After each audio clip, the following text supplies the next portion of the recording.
So that Suicide Boys with the Drake thing. Okay. I just watched. So I went and seen Suicide Boys live at Grey Day in Toronto. Drake showed up, paid for a meet and greet.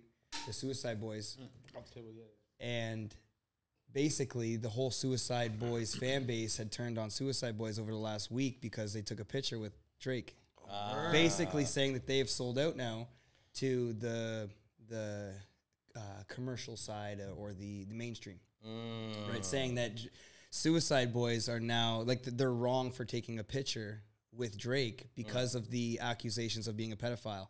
And them selling out to the mainstream. Drake is one of the biggest mainstream. And for me, I'll say that Drake is like, if you're performing in Toronto and you're selling at Scotiabank Arena, you got to expect that Drake's going to show up. Well, not necessarily. You'd be blessed if he shows up. Yeah, you kind of. Like you're lucky if that guy shows up. Well, I feel like if you're someone like Suicide Boy selling out the Scotiabank, right? I mean, selling because they sold it out. There was no tickets left to buy. So you probably show up on some who the fuck are these guys then? Gotta see what, you know what I'm saying? Yeah. See what I'm going. But if you've already sold it out, I mean, exactly. Like you're already doing something already. If you're sold, if you've got it and you're selling it out, you're already doing something big. And then to have Drake come to a blessing on top of that, right? Like publicity. Yeah, and I think it's just childish. What I actually think is that now let's break it down to the fans, who the fans are of Suicide Boys, and this is new generation teenagers, right, that are doing the accusation of like the pedophile this, the pedophile that. I went to the show myself and I seen teenage kids body checking elderly just to get through the line. You know what I mean? Like it's the aggression, it's the not having the right character in public and being able to hold yourself properly in public and not going crazy like that. I feel like it's the fan base that is coming in and not having a 19 plus for a show like that. But let's be real, right? We've all been there. We were all 19, right? Yeah, we were all partying. We were all drunk. We were all having a good time. Right. Like that's what that period of your life is supposed to be for. But that's the thing about when you have a diverse fan base. You know what I mean? It's tough to be able to cater to family. Like families, right? But then also cater to the 19-year-old kids, but then also cater to the OGs that are like 35, 38, like, you know what I mean? Like, how you can't please everybody. That's all what I'm trying to say, right? Yeah. It's kind of like, I don't know, did you watch the wrestling documentary, the Vince McMahon Absolutely. one? It's like when at first they were for like drunk, hillbilly, beer belly, beat you up in the parking lot type people. Then eventually their fan base grew, and then all of a sudden it was families, and then eventually it's corporate, and then it's mainstream, and then so it evolves, and then stuff, and then how do you cater to it all? So that's when you have to pick one, right? You have to pick one and hope that your product, goes to, or you just get or if you want to bring it back to music, right? You're just gonna do your thing one time. Like MOP only had one kind of music and they did that to the death. Mobb Deep, one kind of music and they just did that to the death, right? And if you're like, for example, if you're like a metal band. Like, you know your demo. You know what I'm saying? Like your Korn, you know what your demographic's going to be. When you show up, you're going to have goths. Like, you already know that. You're not going to have any girls showing up in pink fuzzy boots. No, right? You don't have Justin Bieber fans in the audience. Absolutely. Put it that way. Absolutely. But, speaking about Justin Bieber. No, before we get into Justin Bieber. Welcome, everybody. Connected Up Podcast. We're here. I mean, you guys already seen it. We're already getting into it. We're already chopping it up. We're talking Suicide Boys. We're talking the Diddy stuff. I know Diddy do it. We asked if Diddy did it. Did he do it? Wow. Did he do it? It's like a tongue twister, right? Diddy did it. Rapping like Eminem if right Diddy now. did diddle, how many did Diddy diddle? Oh my gosh. I think they're going to get to the bottom of that at the court case. But man, we're talking that. We're talking Kendrick performing Super Bowl. We're talking top fives out of jail. Right. We could actually touch on that real quick. Absolutely. Forgot about that. But beyond all that, we're talking with our boy, Mr. Tyler Milestone. Miles in the building.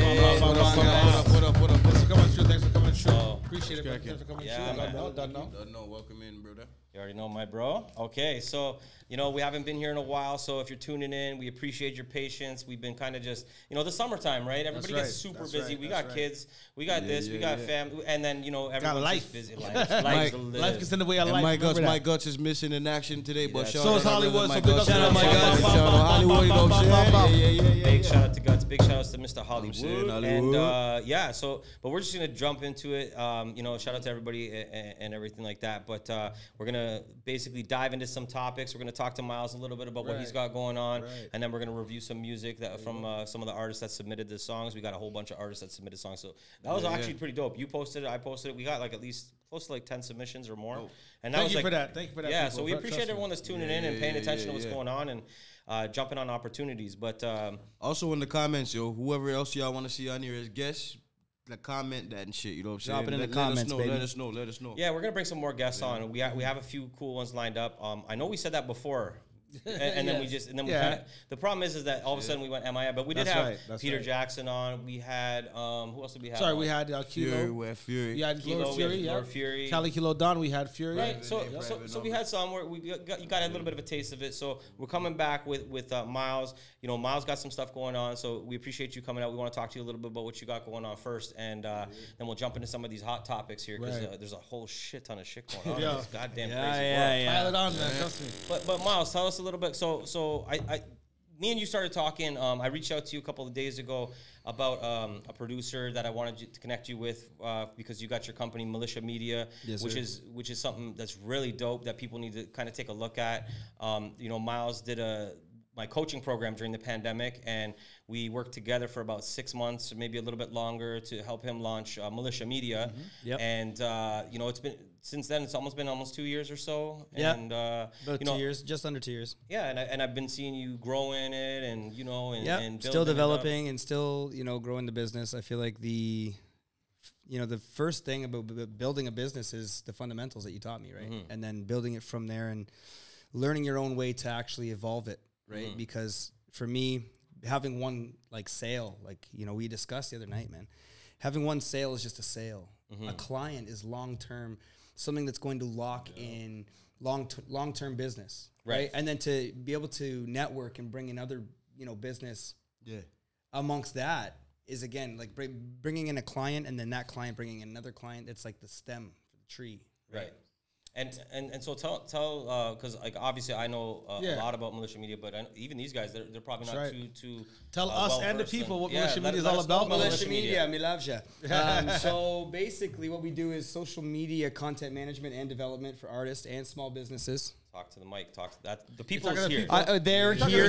These guys are right here, ladies and gentlemen. It's like simultaneously, at the same time, talking to them and looking at So Militia Media is a business that helps sell products for small businesses and helps, we do artist development programs for artists, for small businesses as well. Everything is in development until, you die. You keep developing and developing and developing and finding success the more you climb that hill, right? So the idea is to help you get to a point like you helped me get to a point. I want to take, my goal was, and my goal still is to take what you did for me and to replicate that. And to be able to do that for every other human being that needs it, because that changed my life. Right. That's dope. Hey, your life changed. Super dope. I know. I appreciate hearing that. And big up Barker for that type of big up Uncle Danny, man. Changed my life. And the cool thing, so when I did my coaching program, I helped launch about 25 businesses during the pandemic. And so a bunch of different people, they signed up for the coaching program, whether they launched this, that, or the other. Everybody kind of had their own goals. A lot of people came to me with, an idea of what they wanted. And then after we went through our discovery, I kind of was like, well, after hearing, you talk and answering these questions, I actually think this would be better. Yeah. And then all of a sudden they're like, oh, shit. Yeah, that's what's up, right? So sometimes people just need that outsider look, understand, kind of taking a look at the skills you have, and then, helping you create your baby, I guess you could say, because, launching a business is like having a baby. Yeah, and then nursing it and not rushing. It's not a rush to get to where you're at and to where you're at now, as you know, right? It's patience. It takes time. Like, you're adding clients, you're doing this, you're doing that. But momentum. The cool thing was I helped launch 25 businesses, and out of all 25 people that launched their business, Miles stood out the most to me, and I actually gave him an award, which was the MVP, which was really cool. So out of 25 businesses, 25 entrepreneurs, and I'm telling you, there were some hungry people, very ambitious and shit. amazing people, like, you know, and that have actually gone on to do like great things with their businesses and all types of stuff. I still get messages to this day from people being like, yo, what you did for me during that, you have no idea.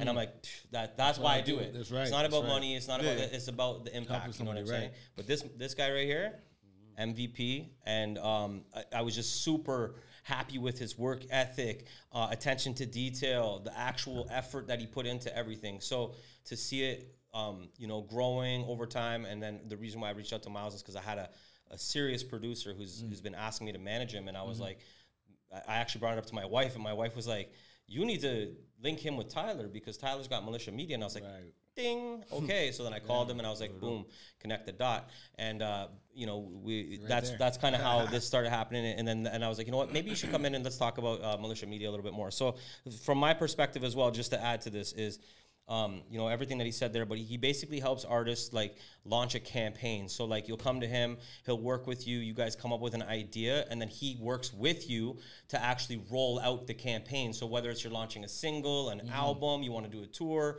whatever it is, he's a guy that you can go to. He's going to help you make sure you're on top of your content. He's going to help you pre-plan everything, all the little, make sure the I's are dotted, the T's are crossed, right? And he's going to help work with you to launch it. And I think anyone that's watching right now, if you're a hip hop artist, producer, I mean, small businesses as well, but where I really see Miles thriving because he's just so passionate about it is in music. And 100%. I feel that myself as well. And what I did is I just took all of the skills that I have as an artist and I bundled them together as a service, like you taught me, and sold it as a campaign service, right? And I feel like that's, every artist doesn't have the biggest budget. You know, when you're underground and you're, you know, independent, you don't have a huge budget, you know? So I feel like having that as, you know, something in the mindset of your success rate, your target audience, your target demographic, right? I feel like that's something to keep in mind too. Yeah, man. You have to. And yeah, so I've seen you working with some artists, launching some campaigns, running your own content and stuff like that. And it's been really cool to see, bro. And shout out my boy Blake Moss. We just dropped his new music video. If you guys don't know B Moss, go check him out on Instagram. B Moss, MOSS. Go check him out tonight. All right, and yeah, so you got an event coming up that you're going to be part of. Yes, we got the flyer right here. Hold that up for the ladies and gentlemen. Well, that's what I was looking at before. Yeah, we got a flyer here. This flyer here is a. Hold it up to that cam while you're talking because that cam's going to click in while you're talking. So we at the club. So I don't know if anyone knows downtown Oshawa. There used to be a laser tag center down there. You can put it down. We'll pop it up on the screen. Cool. Yeah. So the laser tag place, they transformed into I'm pretty sure you know. Concert venue, the event center, right? So downstairs you got the old dungeon, which is like a 300 to 400. 400 person venue, and then upstairs is about 1,400. Oh, wow. So you got Harley G doing his fatherless release tape party. No, it's not Club 222. It's the event center upstairs. Right. Well, to be fair, they started it off downstairs, then they sold it out. Yeah. So they had to use the bigger venue upstairs. 38 hours. Yeah. 450 tickets sold in 38 hours. Wow. I got goosebumps. And I know Bandit's on it, Pound's on it. Pound's been on the show as well. Young Stitch is on it. Stitch is on it. Billy Marks, Milestone, Harley G, and Shizzy. So that's dope, man. That's really cool. October 19th, man. Yeah, I'm excited, man. I'm excited. Yeah, October 19th. I think it's Harley G's birthday bash. So if you guys don't know Harley G, make sure you guys take a look at his stuff too. He's got a clothing line, store, a bunch of stuff. Does a lot for the community. Just a crazy. One of his models in here right now. yeah. He's got modeling the gear. Trust me. So yeah, man. So. But yeah, no, we appreciate you coming on, Miles, and thank you for having me, Uncle Danny. Chatting it up a little bit. But in terms of your music and stuff, you know, because not only do you do Militia Media and you help out other artists, but like you mentioned, you are an artist, you are a producer yourself. Yes. So what do you have in the bag for your stuff? So right now, about 2.5 months ago, I released a EP called Therapy Session. That's a 3-part EP, and that whole EP is me talking about, you know, the evolution of Milestone, going from the guy that was in, you know, I did grow up in the suburbs, but I definitely did kind of like grow up in the street a bit too, you know what I mean? And like when I say the street, like it's the going out side and being a rebel and like stay out of past my curfew, and you know what I mean. Like I'd try to break into cars and steal stuff with my friends and then run home. You know what I mean? Right. So that type of like, you know, being a rebel as a kid and whatever, and then losing friends in the same atmosphere or that same type of way that people that I now know that grew up in more of a ghetto kind of like street life, you know what I mean? They lost people the same way I was losing people. You know what I mean? Whether it was drug overdose, right? You know, a crazy accident, something what you didn't see in the suburbs really was, you know, people shooting. Shit like that, but you still did see like drug overdoses, and like shout out, rest in peace, Chad Goulding, one of my best friends.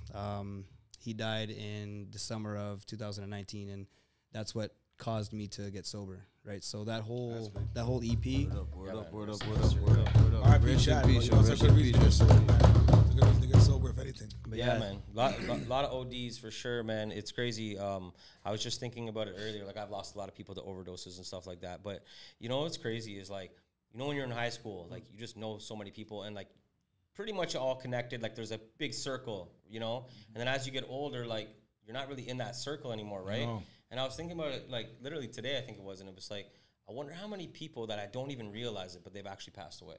Yeah. You know what I mean? Yeah. Like I'm 30, almost 38 now. So like, man, some people don't live till 30. No, some people don't live to whatever, right? No. And like, if you're not close to their family and they're not like Mr. Popular where everybody's, you know, whatever, like, that'd be like, I know we know a few, like obviously we know a few from high school for sure. Myself personally, I know a few. One guy died in a house fire, smoking inhalation. R.I.P. David Williams. No Rest in peace. No doubt. You know, like things happen. But that was like that happened basically a little bit out of high school, right? Like since then, obviously, people have passed 1-2 times. I remember, I think there's a guy I know that I went to my high school. Basically, got beat up in like a forest or whatever, like a clearing, some kind of foolish like a, you know, gang beating, like he got swarmed, whatever, and he passed. But it's like for real, you don't really hear it too much. Like when you're in high school and stuff like that, but after the fact, right? As we're saying, we're getting older, right? When you're getting to past certain ages, 30, 35, 40, you know, if you're not in contact with them, if they're not putting their stuff on Facebook, like, you know, any situation that's happening with them, you don't know. You really don't know, right? But people do pass away, and it's like, yo, bring it back to like hip hop in that respect. Chino XL passed, right, the other day. Rest in peace, Chino XL. And the thing about it was, as you said, there was drug overdose, right? And maybe shootings of other stuff like that. Maybe it was like an accident, a car, something like that, some type of shit like that. But like suicide, right? Yeah, he actually. And bringing it back to that, like it was yourself that just told me Specz on the way here, like that it was a suicide death, and I'm like, damn. Yeah, because that just came out. Last Friday night or some shit. Now the one thing, talking about hip hop, we don't really hear too many suicides in hip hop. Drug overdoses, yes. Sometimes people get shot, yes, but not really suicides, right? I can't even think of another hip hop suicide that I can think of. There's been not on purpose. I can't think of any. Well, that's the thing, like you think about Mac. Some of the drug. I was just gonna say, like sometimes drug overdoses. That's OD. That's OD, but yeah, like I mean, that's what I'm saying. It's not a suicide. It's not planned. You didn't plan. But it's not a planned suicide. But it's still if we bring it back to that whole like. If you want to talk to kids, basically what it is, fine. The psychological of it, right? And that's why, to get back to the project, it being a 3-part, it's like. The before, the now, and the after. The before, I like that. The before was the song "Lost Ones." The now was "Break Free," and then the third part was you had "Lost Ones," you had "Break Free," and then you had I can't remember that. You guys, go search it up. I can't remember it off the top of my head. Break Free. There's another record on that EP, okay, and that third record is like the future of what I'm trying, what my plan is, and what this whole thing is. I don't think that this is why, Don. You've asked me before, why haven't I ever got into like battle rap or like you know what I mean? And that comes from and that stems from me genuinely loving music for the purpose of therapy. You know what I mean? I love music therapy. It changed my life. It saved my life, right? And I wouldn't be where I am right now if I didn't get sober and I didn't take music into the direction it did. Right. Because I made the song Two-Faced, 6 months before I got sober. Right? And I feel like that really, it wasn't the music. It was the whole experience of going through the downfall. You hit rock bottom, right? I think that there's so much more to music than just, and hip hop, because hip hop's just one genre in this big open field of, colors we got, right? But hip hop doesn't have to just, in my opinion, doesn't have to just be one form of therapy, okay? Because if said, like, I know that even battle rap comes from therapy of growing up in the street and being in the projects, and that's a way to get your emotions out. True thing. Yeah. You know what I mean? What about you, Specz? You feel the same about music? Like it's like kind of like a therapeutic kind of. Yeah, fucking right. 100%. That's why I was when you broke down your whole your project. I rate it. You know what I'm saying? Because that's something that I would do something like that. I'm into that lane too. You know what I'm saying? Yeah. And so for me, if I didn't do music, I probably wouldn't be sitting here right now in this very conversation. You know what I'm saying? Like, music kept me here still, so I relate to all that type of shit. You know what I'm saying? Respect. Definitely therapeutic. It's like a concept kind of album, which I like. I like albums or EPs or album projects that have like a good concept to it. It's not just like kind of thrown together and whatnot. Is it like the melodic style stuff that you're? Yes. Yeah. So, again, it's not, I don't think that that's just my lane.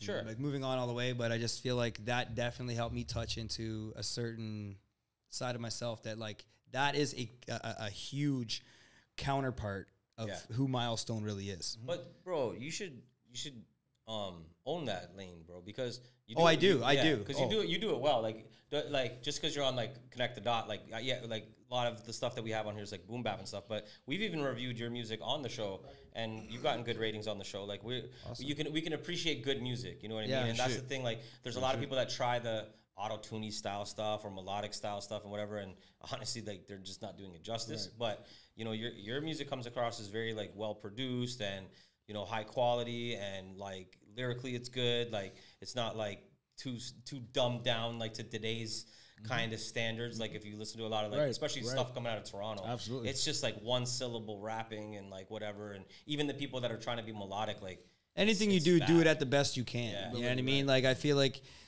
I remember back in the day when I used to double time rap. All that double time, you know what I mean? And that, like, I feel like, again, just do what you do and do it at the best of your capability, you know, and love it. And like you just said, like, own it. And another thing that I want to touch on, I remember when we were rocking together, when we were launching Militia Media, one of the big things that I was like pushing on you was like, bro, you got to go live, you got to go consistently. And then we were trying to come up with a concept for the lives, and the concept that you had to kind of come up with was Therapy Thursdays. Which is cool that like we were just talking about all this, and that's what it like. So it's funny, like 2 years later, like you're still kind of saying the same stuff. You know what I mean? Yeah. Which just shows like your mission and like, you know, kind of like what your purpose is with what you're doing. And it's still been the same way. Yeah. Right. And Uncle Danny, I couldn't thank you more, brother. Shout out Uncle Danny, guys. Life changer over here. Yeah. Life changer over here. That's big things, guy. Well, bro, like, you know, like I feel like people have helped me, right? And it's like you got to help. And I think like we've talked about it before on the podcast too, where it's like, bro, like you get the most fulfillment in life when you're serving others. Right. You know what I mean? It like when you're doing stuff that's very selfish and all about you, you rarely will get like great returns. You know what I mean? Or you're not really building up the good karma, other than like maybe like health stuff and like, you know, certain other things. Obviously, you got to put yourself first in certain scenarios, right? But I mean, like yourself when you help other people, right? Yeah, you help them. You have to learn the stuff that you learned to help you, so that you can help others, right? Correct. But the fact is, like you said, the fact that you're helping others with what you've learned, you're not keeping it to yourself, not being selfish about it, and that in the service of other people, you get the greatest satisfaction and gratitude of, or like self-gratitude of what you're doing. You know what I'm saying? To help the world be a better place. You know what I'm saying? The better skills like you have, then the more valuable you are to that next person. Right. Do you know what I'm saying? Absolutely. Like, so, I feel like that's how we all kind of roll, like, to, you know, as a crew. Yeah. And I think that's why we all gel, like the Connected Dot team, is because like even like a Vinci, like everybody, like it's like shout out Vinci. Yeah, shout out Vinci.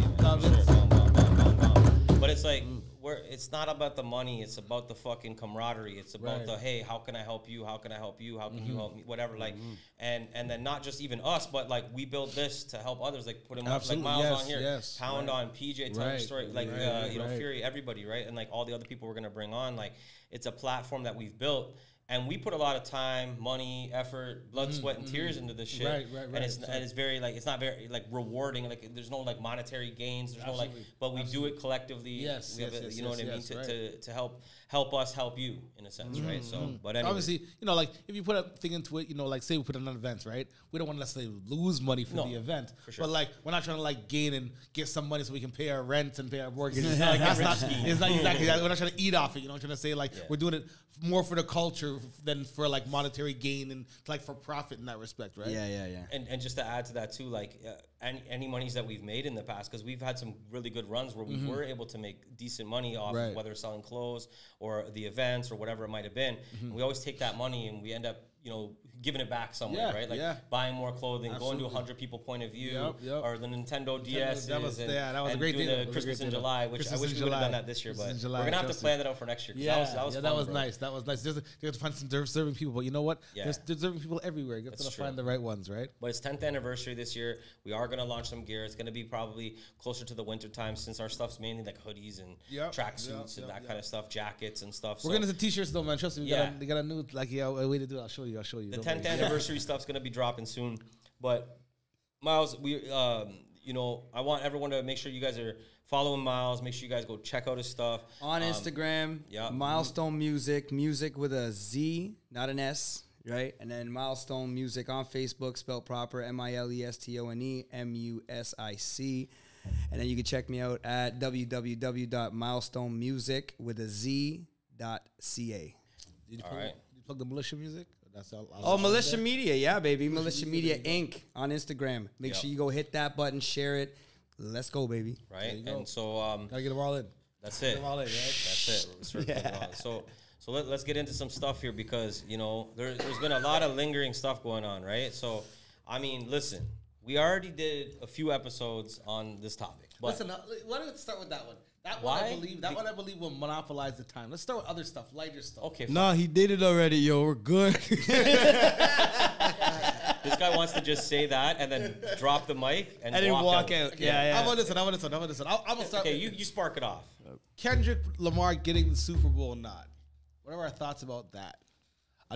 Two thoughts. This is another hip hop act. I'm not gonna quote it, but I believe it's like at least 3 or 4 hip hop acts in a row. Okay. Right? Not necessarily rap, but hip hop acts in a row. And if I'm not mistaken, he is the first solo rapper to get the Super Bowl nod.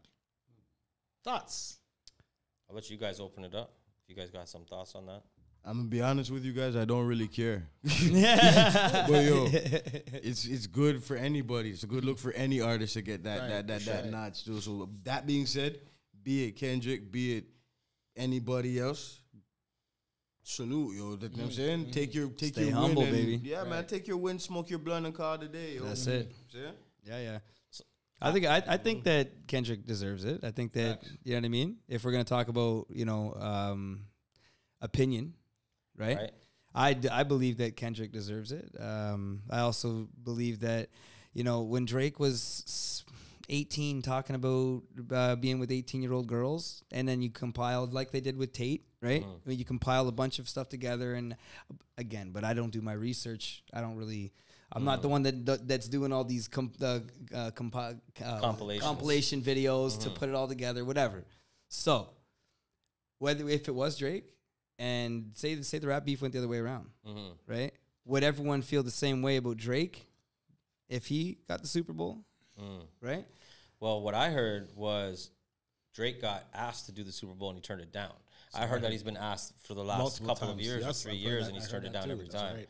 Well, for whatever reason, I don't really know, or it hasn't really come out. But this could be hearsay, she say, he say, be say. But I also heard that Drake issued a cease and desist on Kendrick Lamar, basically saying that he's not allowed to do the Not Like Us at the Super Bowl. Did you see that? I didn't see that. Okay. But when it was announced that Kendrick was going to do it, I heard certain media outlets like talking about it. They were saying that's going to happen because he's not going to let, right? I seen a He's list. not going to let Kendrick Lamar to a Super Bowl audience. It was all Not Like Us. Right. And that be like, set, and that makes sense. Like, Could he do a little bit of the song? Fine. But you definitely know, and we all know the parts of the song that Drake is going to be like, nope, you can't do that because you're trying to like defame my character and such, so on and so forth, right? Yeah. And listen, man, if it's about you, I could understand, because if it was about me, I would do it. I don't know if I'd be in his position, but if it was about me and I could, if you have the power to have him not say some potentially damaging stuff about you morally, then I would stop it like anybody else would, right? Yeah, 100%. But, you know what I'm saying? I don't know. I feel like I'll be on if you're a bad man, do that then. Yeah. If that's how you feel, do that. If you feel that way, you're that bad to disrespect me publicly like that, do it in front of the whole fucking world. Yeah. All right, yo, you win, too. For now, so you think. But battle but the war, you know what I mean? Battle but the war. It's not over. But wait, there's more. But wait, it gets worse. But a lot of people also forget that Kendrick Lamar made an appearance at the Super Bowl last year. He did. He literally was on Dre's set. He did, but as I understand what you're saying, the solo. Yeah, solo. But my point is, he already had the in. Yeah. He was already there last year. Right. So it's not too shocking that he ends up getting a call for it. However, and this makes me. Where is the Super Bowl? We don't know. I don't know. know. I just don't remember where. Watch it be in Toronto. Watch it be in Toronto. No. So on that note, that's funny. You want American dollars. So Top 5 comes out of jail. Yeah. And he goes, Metro Boomin and Kendrick Lamar, Toronto's a no-fly zone. Okay. He's like, oh, if they come here, it's on site. Yeah. And, the GGGs are going to get them. And but it's funny because I remember us talking about it when the beef was going on, and we did a couple of videos of kind of breaking down the beef and breaking down the track versus track and all that kind of stuff. And one of the big things that I kept saying was like, where's everybody in the city like backing up Drake? Like no artist like popped up. Nobody was like, yo, I got your back. Oh, here's a diss track from so and so. Meanwhile, he had like the Rap Avengers against him. Yes. Right. And then all of a sudden, Top 5 comes out, and that's the first thing. So I kind of tip my hat to Top 5 in that regard, where at least he's like somebody that's here ready to represent and hold it down and kind of like have some, that was kind of cool to see that. It was. Everything else that happened with Top 5 is a little crazy. I hear you, and I'll speak for that's not necessarily my idea. Did you see it? Did you? Oh, it's my bad. Did you see the shit? Oh, he doesn't want to say anything. It's not necessarily my idea, but I heard anything about it. I like to give the ideas of the public, right? And I was talking with somebody the other day, and they were saying about that. They were like, okay, Top 5's doing that, and that's all good, right? It's like, it's good that somebody writes for Drake, but at the same time, it's like, every time we know about Top 5, it's always getting themselves in some kind of like, involving themselves in some kind of controversy, involved some kind of beef, right? That's his brand, though. Yeah. Honestly, it is on brand. It's not off brand, right? That's what he was saying too. On a real thing, sorry to cut you off. On a real thing, I feel like they're younger. They're younger than us, so it's a thing of in that mind frame, bro. You have to defend your city, yes. Right. You also, these guys coming out here thinking they can. You know what I'm saying? Right. These guys thinking they're out here trying to style a thing, and this guy's from here. Fuck that. Yeah. So I understand that completely. You know what I'm saying? I just like Canadian mentality. Like look when Rick Ross got his face slapped off, his chain robbed, bro. Right. And that's in Vancouver. Facts though. That's in Vancouver. But it's also a thing though. They were cutting off DJs for playing the Not Like Us here in the city, bro. That's what I was saying. Top 5 said, yo, if I see any DJs playing that song, right, it's cut off. Bro. It's a I almost forgot my thought and shit. Yo, it's a thing where fucking because it's like them type of things bring things together. People that might not even like each other, they'd be looking at it like, yo, you're a piece of shit. I could call you a piece of shit, but them motherfuckers can't call you a piece of shit though. You know what I'm saying? That's so I get that kind of shit. You know what I'm saying? I have people like that I fuck with them, but if I see them like, yo, look at you motherfucking piece of shit, but nobody can't say that to them. Right. But it's like you guys were saying earlier, it's like it's repping for the city still, you know what I'm saying? Like him or hate him, Drake is the guy for our city, right? He's done way more bigger things for our city than he hasn't. He's put as a worldwide artist, he's gone there and repped Toronto. Am I wrong? But rep the 6, whatever. You don't know a 6 man, but rep the dot per se. So it's like if you're an artist, unless you have another personal beef with him, that's for you to say back him on that level up here on that tip is not necessarily a bad thing. I hear you, right? Bro, people need to see people for face value though, because at the end of the day, if I was to meet someone, we clicked on our level, but there's certain things that I know that they're iffy on. See them for what they are, deal with them for how they are. There's no disappointment. Move likewise. Right? Yeah. Absolutely. Move necessary. So we can vibe dope on some hip hop shit, but I can't trust you with girls or money.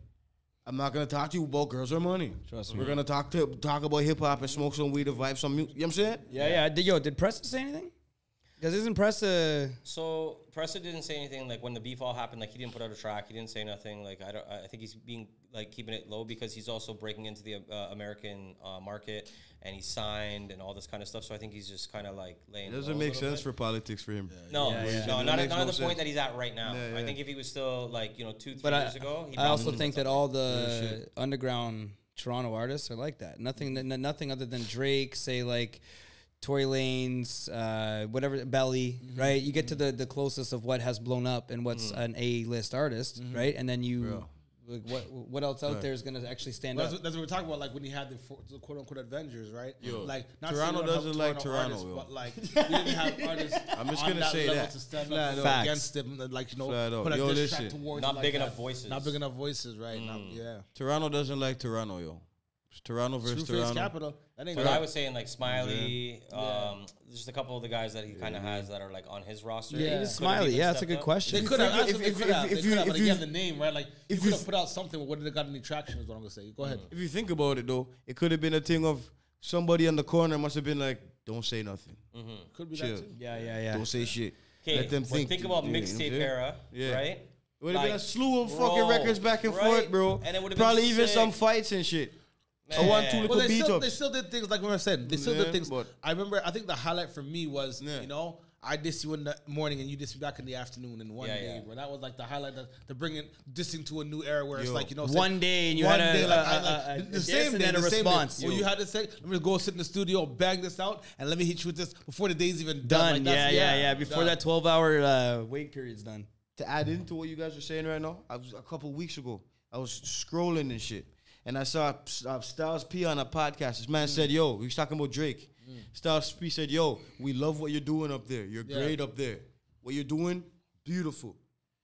Don't come down here and tell us how to do things down here and when it's war and we're in a diss record. We don't. You can't come down here and tell us and rearrange the rules. Right. But we love you up there though. Yeah. You know what I'm saying? right. You know when I took that in though, Yeah. that taught me in my face because I'm like, yo, shit, that's right. Because yo, Drake is good where he is. He kills what he's doing and he knows how to rap. He can write a beat. You know what I'm saying? He does his thing, but It's true.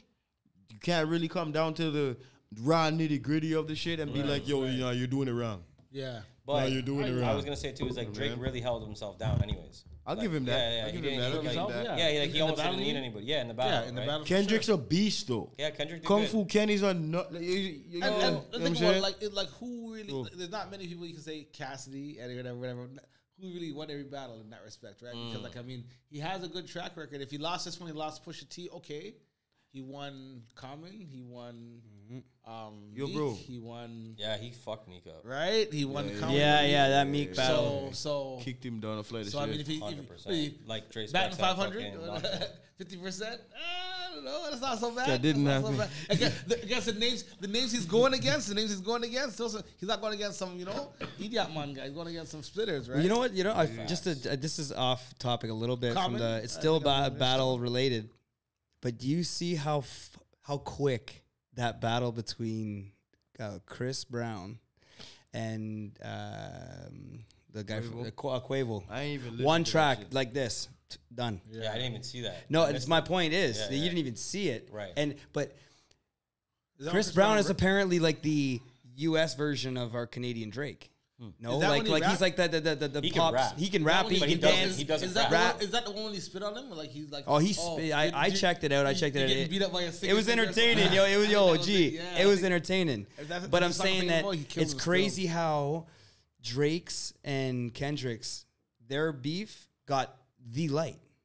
But because those other two do sell. Those other two there were sell. rounds to it though. Like you said, this was. They've been going back and forth since 2013. There you go. They They don't drug up really something like each other. You know what I'm saying? Exactly. But only This is certain people are gonna existing know beef. that though. Tell me Existing that's beef. not over a girl and we're fighting in the parking lot. There's Yes, gotta be- that's what it gotta be. seemed like. The whole thing. Gotta be. Unless Yeah. I don't know. I watched something on YouTube and they broke it down. They said something about it being like Kendrick throwing subliminals at this guy, like, oh, I don't really something about shystiness, and so it seems like it's a character thing rather than over a chick. You know what I'm saying? It seems like it's female. personal. Yeah, being. Speaking about battles, shout out to Organic, Gully the Kid. Yeah, big up the the Kid. King of the Dot team. yeah. Those guys did a Big up the fuck. bang tape of that. Yo, listen, I respect the fuck out of them. They did a rest in peace Pat Stay Day out in Nova Rest in peace, Scotia. Pat, man. Rest in peace, Pat Stay. Rest in peace, Pat Stay. Yeah, that shit was crazy. They had it online. Like, you know, it's so cool to see Ganik and, you know, his whole team and just like the KOTD movement and how far it just comes along. It's consistent. It's still here. It's still active. I think this whole Pat Stay thing, the whole thing, they did like a barbecue for his family. They did a bunch of stuff to raise money for his family. I know Ganik probably came out of pocket pretty decent to put this thing on and to give back to the family and bring awareness and, you know, all these kind of things. It was a crazy show. A lot of the big stars, people flying out from the States. Just a huge movement, though, in general, from Canada. It's a Canadian-bred organization, right. King of the Dot. It's known worldwide. You know, so we're talking about the battle stuff, but I just wanted to put that because, you know, like we were just like Styles P talking about Drake, like, oh, you do your thing like up there. Like people like to undermine Canada, right? But meanwhile, we've got the best, arguably the biggest, anyways, artists out of Canada, which is Drake, right? Some of the biggest artists in general, like, you know, like The Weeknd, you got Tory Lanez, like Justin Bieber, like, thank you. We're gonna get into some Bieber stuff. I said that for a reason. But you know, we have like platforms like King of the Dot, like you know, we've got Friday's thing. We love hip hop, right? Like we've got like Big Up Friday. Yeah, Big Up Friday, bro. Friday, we got to get you on the show, man. I'm gonna have to drop this into a reel. Yo, Friday, you said you were gonna come through. It's time to come through, brother. Yeah. It'd be cool to have Friday on and pick his brain a little bit. We're getting Organic on here. I want to pick his brain a little bit. But yeah, man, like these are just some people that you know, really represent for Canadian hip hop, and like Canadian hip hop in general, it's not something to joke around with anymore, man. Like we got some serious, like who's your KOTD? You see what I'm saying? Well, first who's of your all, number one? If you could pick a number one for you, who did you root for the most, or who's your number one? So first of all, I got to ride with my boy Sharon. Okay. Only because one, Canadian boy from Ottawa, you know, white boy. Kind of the underdog, I would call him, because he's like not your typical battle rapper. Like when you hear battle rap, that's not what you would picture in your head, right? Yeah. And man, freestyle game with rebuttals, like his stuff so on point. Then he ended up doing the whole Wildin' Out thing with Nick Cannon. Like in terms of like how he built up, like his brand has got to be one of the biggest, strongest ones in the battle rap community in different ways than others. Like there's some other battle rappers that are just known just for battles and like being like, for example, like a Disaster. I was about to say Disaster. He's like, like when it comes to like who do I want to listen to rip somebody's head off? Disaster would probably be it. Yeah, because his rebuttals and the things that he comes back with is just intellectual as animal too. Like the energy is crazy. Like I wouldn't want to battle him. Because you're afraid he might punch you in the face. Well, I'm not afraid, but I ain't afraid. I know he's going to eventually. Platform, so like I'll punch that motherfucker. Yo, no, Hadouken. No, but yo, I think Tay-Rock's nasty. Okay, I fuck with Tay-Rock, the gun bar champion. I fuck with Tay-Rock. Right, Tay-Rock's nasty. Man said, what he say? I give him another cut and another cut and another cut. He gonna look like his seatbelt too short. He gonna struggle when he buckle up. Yeah, a lot of good battlers though. Who you got? I was gonna say, I don't know if this is a URL battle though. Yeah. No, it doesn't matter. It's still a battle. Okay, I was gonna say, it doesn't have to be. Yeah, it doesn't have to be. I was gonna say when I was first introduced, it was the DNA Disaster, and it's like DNA Disaster was nice. No doubt, but then, DNA. I know who you're talking about. But I remember seeing Disaster go against Cassidy, and when Cassidy did what DNA did, I'm sorry, what Disaster. Sorry, when Cassidy did what Disaster did, and like the way he spit it, oh man, something about switches cigars, and it. Oh, like he spit it like him and ate it with his own style. Like, that was.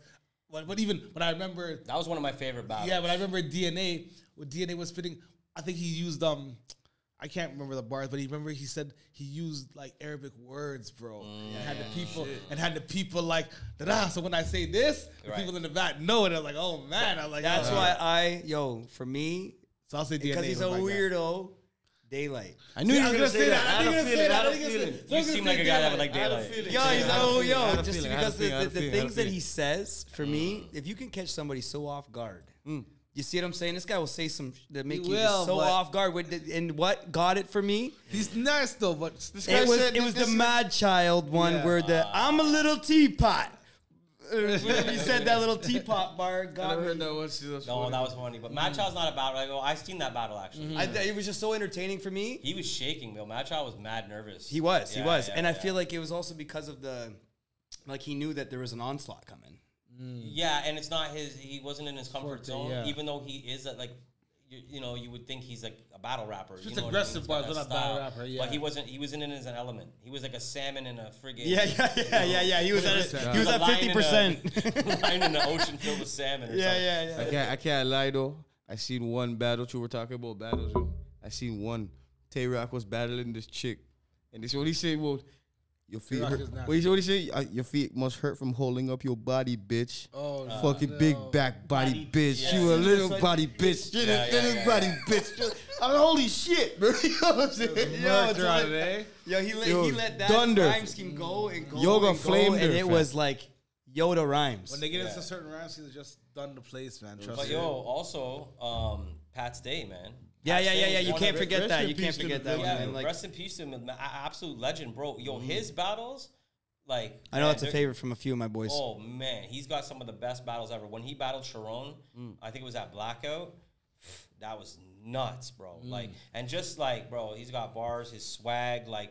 He's just such a dominant MC when it comes to battle rap. So he was one of my favorite too. Yo, Murder Mook used to be fucking nasty. Oh, Murder Mook is sick. Yeah. But yo, Cassidy though, Definitely. Like back to what you were saying, he was one of my favorite rappers from back in the day. Yeah. But then when he came into the battle rap world, he held his own. Who did he go against? He That? battled Disaster. He battled Disaster. That's Yeah, there was one of them that I watched where he just like. I don't battle anybody else, but he I battled think he might have Disaster. battled DNA too. No, I don't know. Maybe not. I really don't know. I'm not gonna lie, but I just remember Disaster one for the sure. Disaster one was Disaster crazy. was like Disaster held his own too. Yeah. It was a good battle. But it was Some definitely a people good said battle. that Disaster won.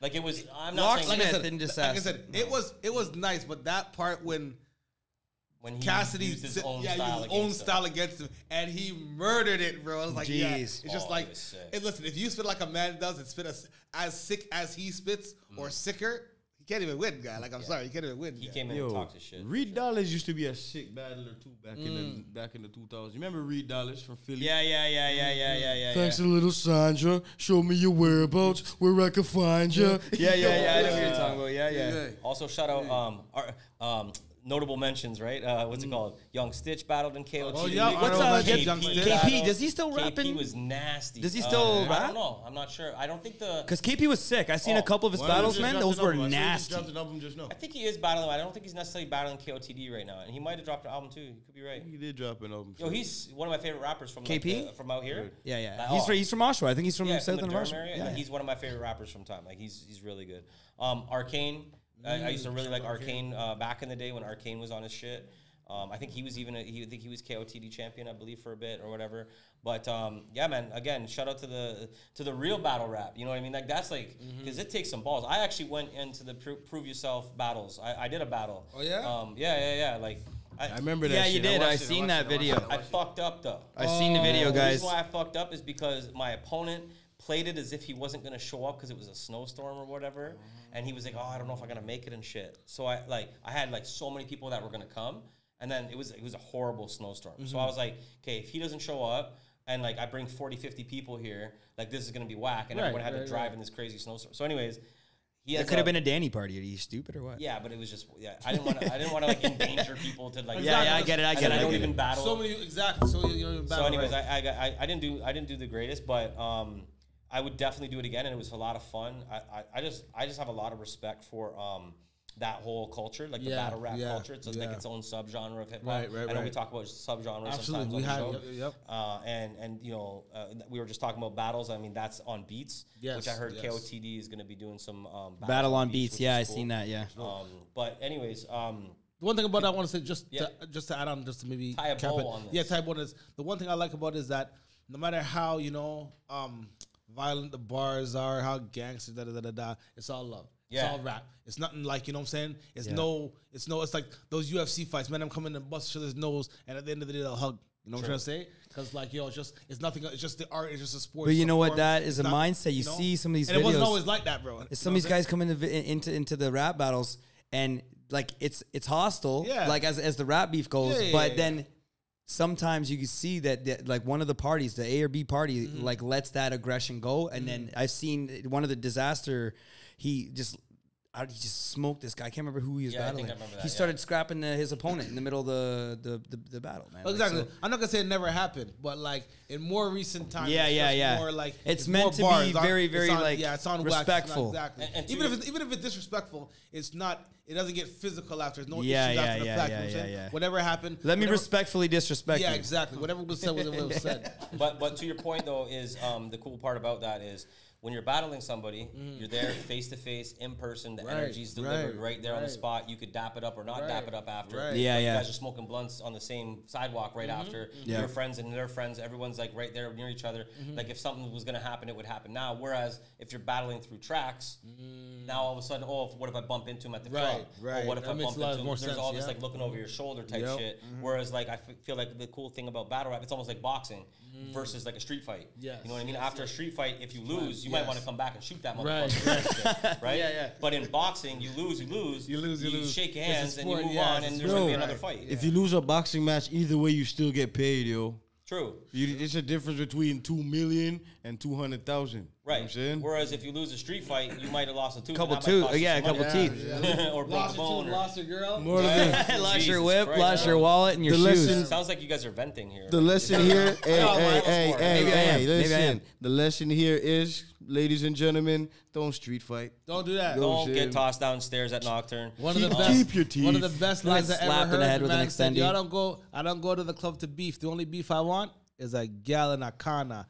Next topic, guy. Who said that? Speaking about Gal and Akana, did you guys see older man Cardi B still, and, an older man was still it like, Cardi B yeah. and Offset? Bro! Oh, are they back together? You guys didn't see No, hold on. No, so I didn't see this. Okay, I didn't pre the whole of it, but I got. I didn't pre the whole of it, but I got the part when she was on the line. Yeah. She was on live, and then he chimed in and said something about how she was like slamming when she was still pregnant, and she went off on it. So this one I'm gonna keep short and sweet, just because like this isn't like crazy news or whatever. But like, bro, Cardi B and Offset, we already know they went back and forth. He cheated on her, they broke up, now they're back. Da, da, da, da, da. But like within the last week or whatever, all of a sudden, like I just keep seeing it on my timeline where, so Cardi B put out a post first, being like, oh. You cheating ass motherfucker, blah, blah, blah, blah, blah. Something about how, if you really knew what happened with me and Takeoff, like, he, da, da, da, da, da, da, da. He was the real Migos, he's the real one in the Migos, da, da, da, da, da. And then all of a sudden, Offset posts a picture with, like, him and her sister. And he's like, yo, da, da, da, da, da, blah, blah, blah, basically saying I fucked your sister. Yeah. And then all of a sudden she's just like, she said some shit like, I can't take any dude serious who my fingers have been in. I was like, Ew. bro, it's just getting reckless out there. It's But that's why just- when you said the Yo, girl in the corner, rough. that's Dog. what It's just That's getting rough. Listen, what day is laundry day, bro? Because why the fuck for is a girl everybody... every day. What the fuck? Yo, that shit, when I see that, it's just These dying laughing. That's gross. But These motherfuckers just be throwing out business like they don't fucking... Yo, they, man, They're not just gonna lay down with each other next week, bro. Yo, they might still. They might that's still, why they say that, But that's how they live. But that's how they live. God, that's what I'm saying. And It's fucking... Females act on emotion, might do it man. again next Facts. week. Super impulse, yo. That right there, bro. Like... So you gotta Listen, watch. if Kamala Harris turns into the president, we're going to war. Actually, we're not going to war. We're dead because she's going to push the button. Bro, I don't think so. I think You I know think what I she's was- calmer like you know what that. I was saying I'm that gonna say- situation? I think she's calmer than that. But I'm gonna say like, yo, remember one thing, Remember one thing. A woman's weapon is her mouth, because ain't no one, not too many women can beat up the person they have a problem with, right? Not too many women. So they use Yo, their all sets All of I gotta lips say is- are all I gotta say is weapons. whatever bro. they know about you From in the- times to hurt, they're going to Say it, slash with yes. them, like, you know what I'm trying to say? And yo, she's in a position where it might be false. Oh, they fucked how many times? They got how many kids? So hey, man, he has to come out and say it's not right. You know what I'm saying? Yeah. Because right now it's like the balls in his court. What happened now, right? Damn. all I know is that And you don't want to be defending that one. That shit got out of hand quick. Yeah. But Yo, mudslinging. It's mudslinging. That's what the new thing is. When we talked about the Drake and Kendrick thing, it's not even like obviously they're not rap dissing each other. This is a personal, this is a relationship that's broken up. But it's mudslinging, bro. Mudslinging in the public eye, bro. You know what I'm saying? What dirt do I have on you? Bam, bam, bam, bro. Oh, you slept with somebody when I was pregnant? Oh, yeah. Look. Speaking about mudslinging, so Diddy... Did he do it? Oh no, that's a good segue. Hold on, I'm just wait, before we do this. The Diddy Yellow card. But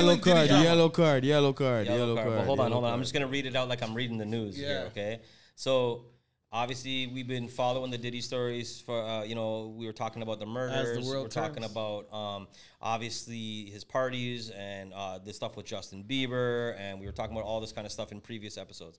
So, anyways, now new episode back just recently. Diddy's been brought on some crazy charges. He basically has I don't think it's a RICO case yet. Yes, is it a RICO case? Yeah, so it's a RICO case. Yes, he's got charged with sex trafficking, money laundering, all types of stuff. The video came out. Drugging, using forcible confinement. The indictment's crazy. Abuse, there's a list. Yeah, abuse because they said abuse them during the sexual thing and then stop them from going anywhere until the injuries heal, bro.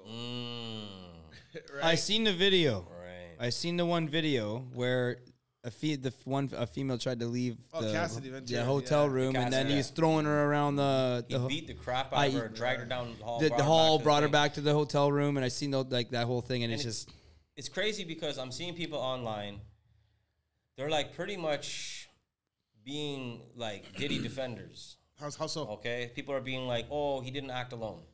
Oh, it wasn't just him. Let the other people come out. Let the other people come out. But this is a very narcissistic way of going about it. Okay, okay, I get it. Okay, we're all on the same page with that. We know he's not by himself in all this. Right. He's not whatever, right? But at the end of the day, that doesn't excuse any of his actions, right? Thank you. I'm saying the same thing. Right, and it's bro, when you see that video specifically where he beats that right there, okay, that doesn't make me necessarily hate him to the point that I'm going to sit here and rag on him on our platform and blah, blah, blah. But at the same time, I do obviously don't condone that shit. And that was such a raw video. That was so wrong, bro. You should never do that to a woman ever in your life. She was trying to leave, go down an elevator, and you did I don't understand how anybody could defend somebody after watching that video. Right. I think that's crazy. Well, I don't think you should do it not just to any female. I don't think you should do it to somebody that can't defend themselves. Well, that whole situation. Yeah. Because unless it's a way smaller man than you. You know what I'm saying? Don, is it the thing though that that's not the only situation, right? You want to? We can get into the Justin Bieber in a minute, but it's not just females that he's physically abusing, right? Yeah. So I think that it's hard for me to even believe and put it into my brain that this has gone on for how many years, decades. Diddy parties. I mean, here's the thing. There's a few things I want to say about it. One, Diddy parties are different. Obviously we've talked about, but they were talked about more in the celebrity circle as opposed to the public circle. And if you want to compare to somebody else, R. Kelly, that was talked about in public circles as well. Yeah. Because jokes were made about that. If you go back 10, 15 years, there were skits made about what R. Kelly's doing. There was never. But same with Diddy. Not really. Ain't no party like a Diddy party. That's what I'm saying. For so long. That's one saying. You ever see? I'm not gonna say if everything's about jokes, but there's multiple skits about multiple people. Multiple people doing things about R. Kelly. There's never been really one about him because until now. I'm not gonna say it was never talked about. I'm gonna say it wasn't talked about in the same way. It was more in. How about this one? I'll give you another one. We've all heard that rumor about Will Smith was having them swinger parties and blah blah blah. Yeah. You ever seen his son talks about it too? Okay, you ever seen people come out here and have jokes about that? No. That's been talked about. That's been talked about in rumors. The same way I'm talking about that, but R. Kelly was Diddy thing, I have to say I disagree with. But and the reason why I think the R. Kelly one though is because Chappelle. If it wasn't for Chappelle, before Chappelle, Mad TV had skits about him. On the world's greatest statutory rapist. That's Mad TV. Look how long Mad TV's been off the air, bro. So I'm just showing you, long time. But Diddy has been. It's probably not as big as the R. Kelly one. But the thing is that with the R. Kelly one is the pissing on the people, right? Well, it's all about the underage thing, because even peeing. Sure, if people, like grown people want to get peed shit on and even more foolishness, right? Sure. Whatever. One thing we had a podcast that didn't go out. It never aired because there was like some crazy talks about that. But anyway, okay, there you go, right? Yeah. But what I'm gonna, cool. What I want to say sorry. This guy's supposed to get up and walk out. What I want to say, if you look at Diddy like the small fish eat big fish, right? He's a small fish, and they're using him sort of in the Epstein way, right? Yeah, so like there's other people That's involved in it, whatever. I agree with exactly what you said. Even if he is a small fish involved in this, he's still involved in it, right? It's not like they're scooping up some innocent person who has nothing to do with nothing, and they're using or pressing him, whatever, to get people who are guilty. No, you're getting wrapped up in this because you, even if you have a lesser part than other people they want, you still have a part in it. I think he's a bower. I think he's a bower in the whole, because to get the card game. Okay, so a bower is like one of the things that you'd use to take down other cards. Mm-hmm. So this, the trump card. Thank you, Diddy is just like a.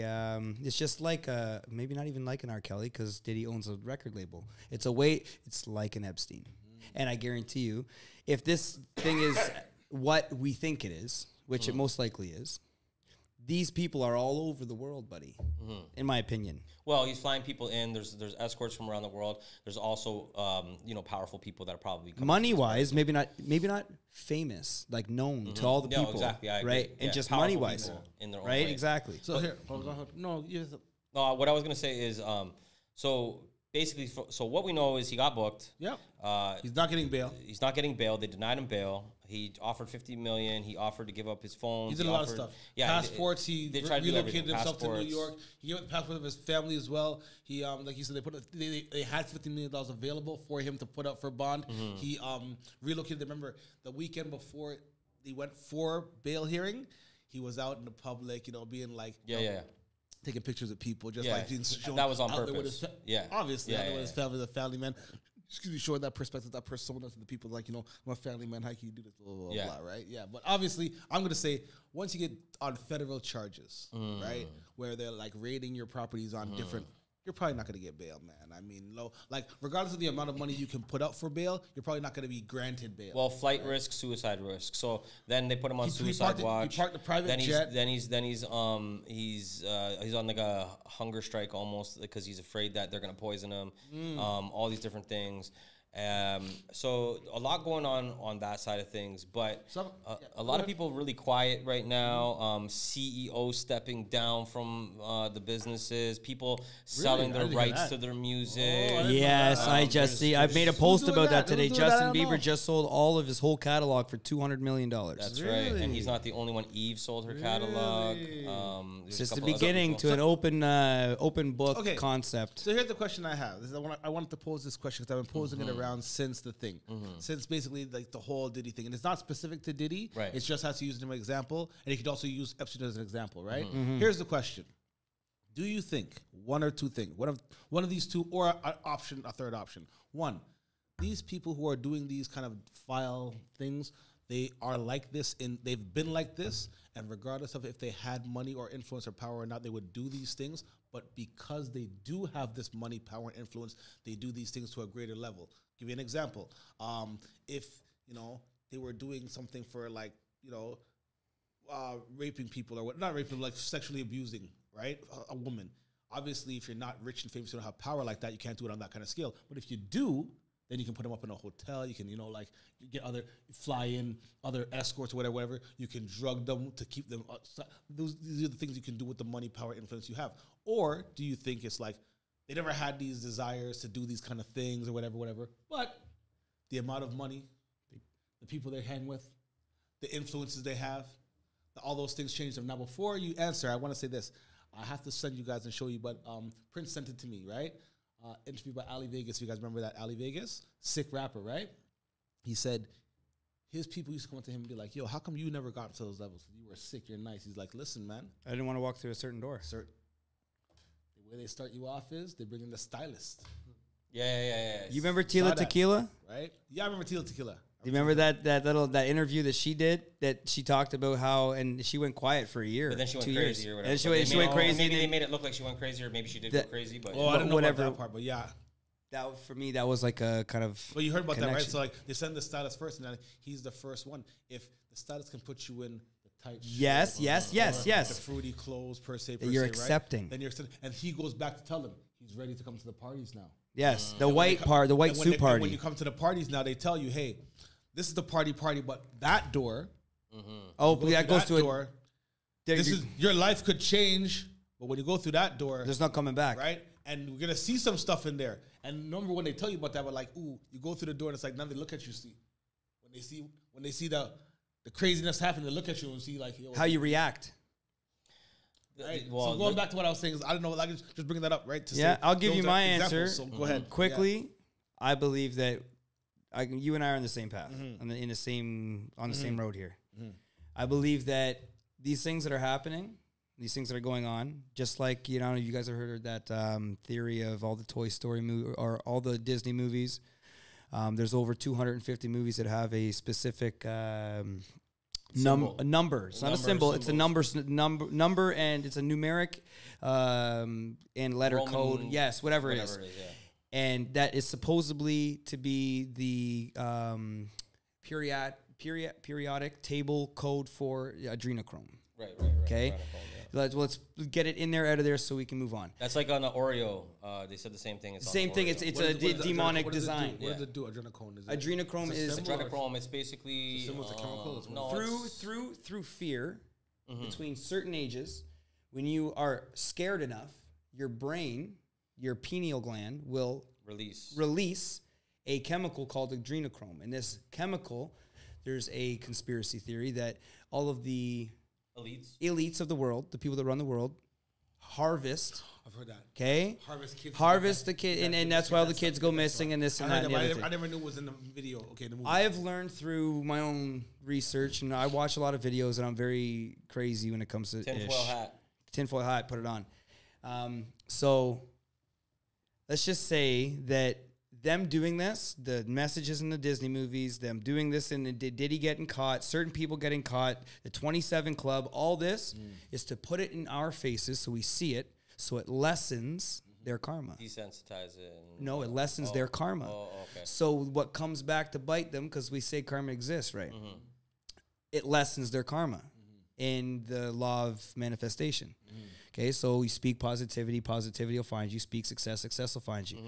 If you walk down Yonge Street and say fuck you to everyone you see, you're getting punched the fuck out, right? But you speak some positive things, like you manifested good things in my life by speaking to me every day, doing coaching calls. You do that, again, I believe in the laws of manifestation. I believe that that's a thing. I believe that they're doing it for a purpose to lessen the effects that's going to happen to their spirit. What do you think? Like, is it a person who wanted to do this already? Like, even if they weren't rich and famous, they'd be doing this stuff? Or is it the money has changed them to this way that they were never? I don't know. Well, if you say yes to going through the door, I have my opinion, but I'm just asking other people. If you say yes to going through the door, Don, I believe that that was you. Right. That's your character. You said yes, knowing that there was going to be some fucked up shit on the other side of that door. Because what I heard the same idea that, so you walk through, but on the other side of the door, there's a note that you see once you walk through the door. And that note that you see on the other side of the door, essentially, or that message, is your sacrifice to whatever it is that you're getting in return. Right? So there's no, like, you're right. What do you think, Specz? There's no coming back. Just listening to you. He said tinfoil hat. This guy said no comment. So I think two things. So one, I think like these rich people, celebrities, especially somebody like a Diddy who's had longevity in the game, he's been a millionaire, he's a billionaire, all this kind of stuff. Like, you get to a point where regular shit's not exciting for you anymore. It doesn't stimulate you anymore. So you have to move up the ladder, right? But then you're also now bringing new people in to these parties or whatever, recruiting them, however, whatever. And you're basically trying to like fast forward these people to your level. Yeah. Where it's like these people haven't gone through 10, 20 years of like everything you've gone through to get to that level. So it's like shock for them. You know what I mean? Like, for sure. And then on another note too is like to what you're saying is like Cat Williams said it on the Shay Shay. He's like, you know, I've been offered the money. I've seen that video. I've denied you got to tell Diddy no. Yeah. Right? Like that shit, right? Can't walk through that door. Right. But if you listen to some of his stand-up, he's like, I've been through those doors. And he's like, I went in the wrong rooms. I've seen the wrong shit. And I had to get my ass up out of there, right? And so this is why, you know, it's crazy how he said that on the Shay Shay show. Like, this is happening now.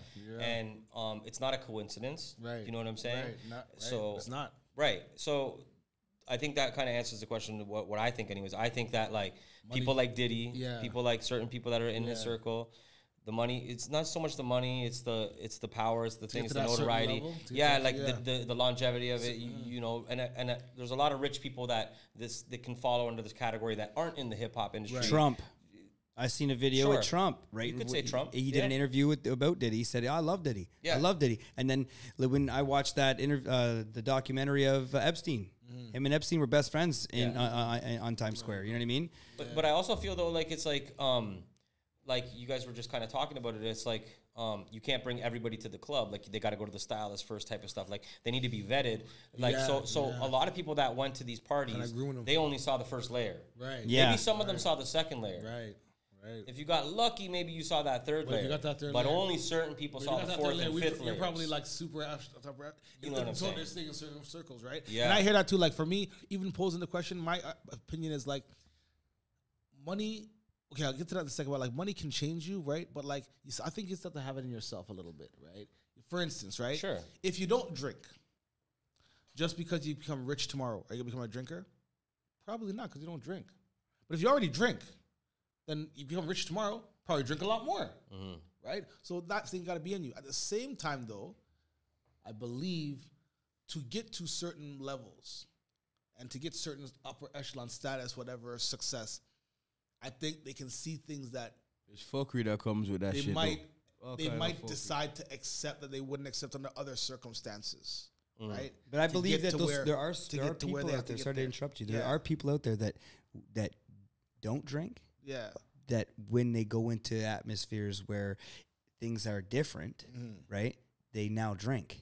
They're accepting. I've seen it. I know a guy who doesn't drink. He doesn't drink. Like, no matter what circumstance, he doesn't drink. That's a strong mental. But that's why they call it keeping up with the Joneses. But he's not the only one. He's the only one. Here's a question. It's an overarching question. We've all heard money. If money ain't changing, you made enough of it, right? Yeah. So I believe money has to change you. The question is, does money have to change you for the worse? This is what I'm saying. Negative. It's not for everybody. Can you get money and get vetted? Change. But not even that's to those, strong mentality. Not even to those criminal depravity things. Just in general, right? Right. Like, if you get a certain amount of money, does that automatically inherently make you be a worse person? Can you get money and become a better person? Yes, of course. Right? But I think that it comes with the mentality of who you are. Yeah. Genuinely. It's your choice. That's the thing. The only person that knows your purpose is you and God. I break it down like this.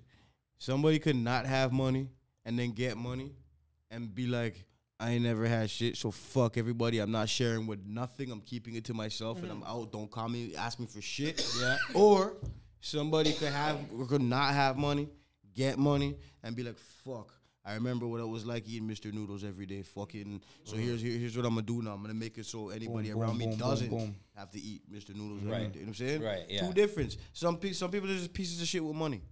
I agree. I couldn't agree more. The mentality, that's a characteristic. And money can change you. It can change you for the worse. It can change you for the better. It could turn you into a humanitarian. It could turn you into the biggest piece of shit in the world. Right. And in Diddy's case, it could turn you into like an absolutely sadistic, fucking crazy. A $1 billion diddler. Yeah, and it's crazy, So, but. We'll keep a little bit of an eye on what's going on with that, and we'll keep it in the update schedule. Just listen. The one thing you gotta keep on is how long? Like, I'm not wishing anything bad on him, but Diddy better stay alive, man. Because if he dies, that sucks. If he dies, I'm telling you, just like FC, he ain't kill himself. I'm telling you right now. That's it. Right now. But I think they have too many videotapes on too many bad people, and then he's gonna have to testify. Yeah. I think there's just so much more that's gonna come out. But I thought the same thing with the Epstein stuff, and then everything was hush, right? But this is the first thing after the Epstein. Purge. That's bro. what I was. First huge thing. Yeah. Me and my wife were talking about it because my wife's all over this, right? She and I both believe that this is Diddy being as big as he is in the hip hop world. Okay, we all know what Hollywood has in its dark secret closet, right? So I think that this is just one of many that are going to come out. And its way that it did, right? It's not going to be, hey, I'm a part of this, right? It's going to be a forced thing. Like the universe has a way of working itself out. Yeah. You know what I mean? I believe that if there's bad in the universe, there's bad out there, it's going to get shown. It's going to get shown to us eventually, and it has been for a long time. Whenever it's in the dark, come out in the light, man. But trust me, this is, it can't even instead of going back to his thing. This is the year. This is 2024, man. That shit is getting exposed, bro. You know what I'm trying to say? 100%. On the small level, on the bigger level, right? Like, that shit is getting exposed. And if you're doing these bad things or, these, depraved things to other people, it should be exposed. It shouldn't be kept under the fucking rug. It shouldn't be fucking hidden. It should be, especially if you use your power influence. As you said, the Vince McMahon thing, right? I didn't really learn too much about it that I didn't know already, but still. Why does everybody keep saying that? Because of the truth. I didn't learn. You learned something. No, for real. Like, because I'm a wrestling head too. Not as big as you. Here's the biggest one. I learned that I didn't know they were planning to buy UFC. I didn't know Shane wanted to buy UFC, and Vince said no. And Vince's reason makes kind of sense because like sport is a sport. He's not in sport. He's in show business. He puts a show on. When you put a show on, as he said when he took back the belt. This is a prop. I write the show. This is the script. When I write in the script, you get the belt. You get the belt. When I write in the script, you don't get the belt. You lose the belt. That's the script that I write. You're an actor per se for me, an athletic actor for me. That's what they say about Neil Armstrong in Hollywood. Where they have all the stars, all the stars. Yeah, where they have all the Walk of Fame. Yeah. So you have Neil Armstrong as an actor. Okay, the whole spaceship. Apollo 11 or Apollo 13. They're all on the Walk of Fame in Hollywood on the side. For actors. I never knew that. Okay, so tinfoil hat. You guys want to get into some shit. Listen, today, tinfoil hat Miles over here has got some popping hats. You guys might have to drop that in the comments. Yo, do you think that we walked on the moon? Do you think? Or do you know, or do you not believe? I don't even. We're not even going to drop our opinions on it. I just want to hear the people's opinions on it. I really want to know what the people think. But what do you believe? Hold on. I can fly. We put a man on the moon. So hold on a second though. So you're telling me that you knew all about Vince McMahon and his dad and like this whole come up and his upbringing, and you knew all. I knew about him buying it from his dad. I didn't know the deal his dad made, but I knew he bought it from his dad. Because I learned some crazy origin story. How about this? Was what I don't think a lot of wrestling heads. I feel like a lot of people knew bits and pieces of it, but those nitty gritty details. There's a few. Crazy. The guy he idolized, that guy who wasn't a big time wrestler, the guy he idolized, didn't know too much about that. But him buying it from his dad, we knew about that. The circumstances. Him fighting Hulk and shit, like the way he brought in Hulk. Remember, his dad brought in Hulk. No, but he brought him back to be the champion. He brought him back with his dad when he launched. He lost. This is the stupid part. He got fired for doing the movie. Right. Doing Rocky. Yeah. And Vince brought him back. Because he bought it. And his dad was like, well, he doesn't have to. It's the end of the day. Like, listen. But I'm saying, you knew that before that movie? I knew about what?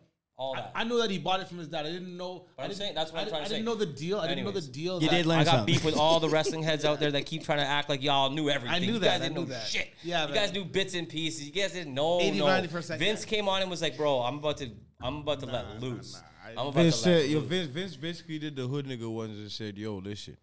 We about to fuck the game up. Yeah. For real. The big one. It'd be like if Diddy came clean. Yeah. That's what what that was almost like. He took he went into the territories and took the people, right? Like took their wrestlers, the best wrestlers. Shit. And that and all that keeps thinking in his head. You know the shit. biggest thing was when his dad sold it to me, he's like, don't do that because that's breaking the code they had. Yeah. Which was but he was then after he was like, he's trying to make a bigger business. He did a good job. I think there were. I think that's the entertainment world's being like there's like a schedule, right? I think that there's a like you just said.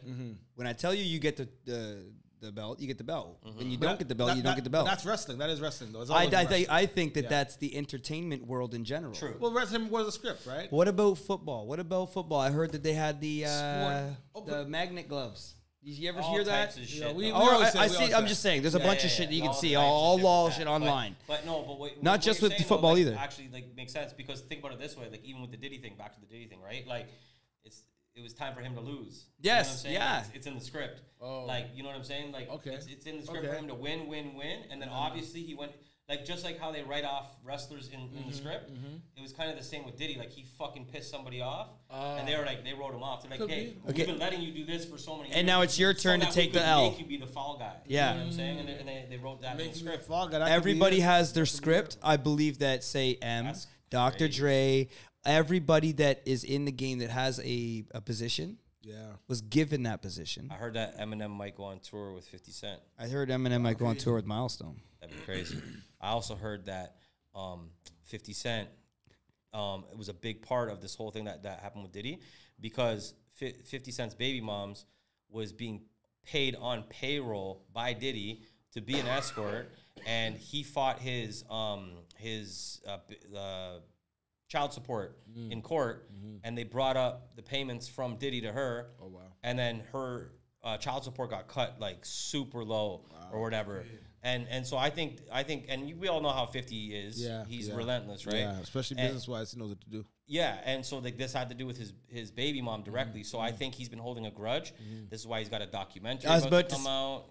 Took it right out of my mouth. You took the nugget out of the mouth, buddy. But the documentary's about he sold it to Netflix. Stuff, man. 50 jump on this rap music stuff. But anyways, that's gonna be a good. Let's get into the song reviews, because we've been chatting, we've been politicking. Yeah. We didn't dive too deep into the politics. There's a big election coming up. There's another election coming up in Canada as well. Yep. Hopefully Trudeau's gone. I don't know who you guys want, Trump or Kamala. Put that in the comments. Do you guys want Trudeau in? There's not a single person that's going to say yes. I just watched this clip where he's talking about... If anybody at this table says Trudeau stays, you leave out the room. The man's talking about, yo, man, I can't... I just saw a clip. I got to send it to you. Somebody sent it to me. He's talking about, did you guys get the donuts? And the man's talking about, man, we're losing our jobs out here and stuff like that. And the guy's like, well, did you get the donuts? I'm like, oh, my, I got to tell you the clip. Man. Yo, there's a funny guy on TikTok. It's like, he's always sending Justin Trudeau like a message on TikTok. Oh, and he's always just like, hey, good morning, Justin. Just left the grocery store. Spent $87. Oh, word? Look what I got. He's got one bag in his hand. It's like fucking bananas, like milk, bread, and like this is super essential. This is in person. This is in person. But yeah, I'm gonna go back to my job. I gotta work 12 hours today because just to pay rent. My property taxes went up. Yeah, I think I seen that. All this shit, bro. And every day, just on him. Yeah. Oh, hey, Trudeau, just me. I'm just filling up my car with gas. Yeah. $200 later. Oh shit. Shit like that, right? So, anyways, but that's nice though. That's nice though. Show him, guy, what it is. But yeah, they need a little election for that. Song reviews. So Specz got a couple. I got a couple. So if you guys are new to this, if you guys are here for the first time, or if you've been here before, we always do a bit of a little bit of chopping it up and talking about some current events and what's going on, or interviewing a guest. And then at the back half of the show here, we always get into song reviews where we're basically we take in some local Canadian hip hop music. We listen to the first verse, the first hook, and then we go around the table. We give it a rating out of 5 mics, and then we give it a little bit of feedback. So today I think we're gonna do 3 or 4 songs. Yeah. I think Specz got 2. I'll probably pick 2, and we'll keep it moving. All right, here's what. This one I'm picking. This one's it's from Philly Regs. Okay. The song's called Meta Ghost, produced featuring Alja.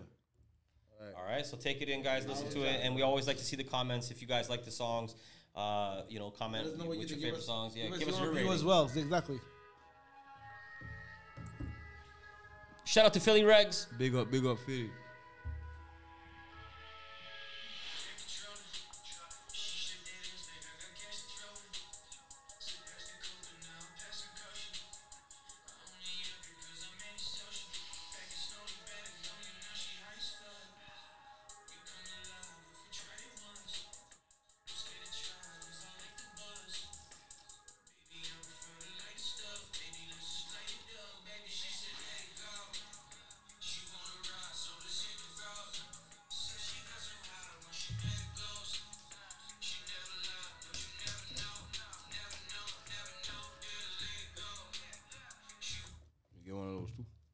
Stop the music. Respect. I swear that was. Stop the music. That was only the first verse. That was the hook. The first verse of the hook. Oh, was it? Yeah. I think it opened up with a verse and then it went right into the hook. Oh, okay. All right. Okay. Well, start with me. Yeah, so shout out to Philly. Yo, start with me. There's a different, different sound. I like it. It's like a little mellow, like a little chill thing. You know what I'm trying to say? Getting back to it, I could definitely see that. Although we're ending the good weather and the hot times and everything. If you still got the drop top and you can still put the windows down, do it and bump this in your whip, I could definitely see this bumping in the whip while you're riding. I'll give that a 3.5, man. Solid 3.5. Send it over to Miles. So what? We out of what? 5 mics. Out of 5? Give it a little bit of feedback. Yeah, all right. I'm gonna give that a 4. I like the production. The vibe on that sounds really good. Mind you, I've actually checked out this whole album. So I had a chance to take in the whole entire project. Philly has hit a very good spot with this one for me. I connect to the melodics. I connect to the message of the song. I've actually heard this song. This is right up your alley. It's up my alley, and I actually fuck with this a lot. It's a really good song. 6, so that's a 4. We got a 3.5, a 4 over to Dre Specz. All right, so here's what's gonna happen. Oh fuck! Shout out Philly Rex. Boom, boom, boom, boom. The whole fucking. I'm listening to that record and I can hear it slapping at a show. I can hear it doing some, like having the people them bumping, girls dancing, all kind of people, bottles pouring. You know what I'm saying? Got a good imagination. Sorry, keep going. Yeah, I'm gonna give it a 3.5. So, solid rating, big 3.5. Big 3.5. So 3.5, 3.5, and a 4. One bite. Everybody knows the rule. Dave Portnoy pizza reviews. Yeah. Uncle Danny. One word gives everything. I don't know the flop on this. The crust. No. First of all, I really like Philly Regs. I think he's a unique artist. I like how he's got the melodic stuff, but then he can also rap and do like the double time stuff, and it's very lyrical, versatile. Wasn't my favorite Philly Reg song. I got to come out the gate swinging, but I think everything that Philly touches is dope. So regardless, it's still going to be above average track. It's just I really like it when he raps and like when he does the double time, like when he mixes it up, like he sings on the hook and then he'll come on the double time. So that would have given me a higher ranking. But I think I'll ride with you guys. I'll give him a 3.5 because it is Philly Regs and production was dope. That's what gave for me. That's what gave that record because I'm not just going with Philly and how he sounds vocally. Right. I'm going with the production as well. Yeah. That's what gives it from the 3.5 for me because I was thinking 3.5. Don, because I was agreeing with that, but that production for me, I like the production. Like I hear with Dan, like it's not my. I did a good job. It's not necessarily my jam, but like you gotta differentiate what you like from what's good. Still, you know what I'm trying to say? Yeah. That's what I'm saying. That's Yes. Your own preference to what you like to what. I might not bump it, but it's not shit music, bro. You know what I'm trying to say? Yeah. So you gotta. I respect that. Exactly. Are you hitting us for the second one, or you want me to go? I'll go. Okay. Mine's already open. All right. So this one's from Res. Hold on, let me see this shit. You get a double feature on this joint? Double feature for Willie Scandals from rapper Willie Scandals, and the song's called Res Dogs. All right. Okay. Willie Scandals at Res Dogs. Play it.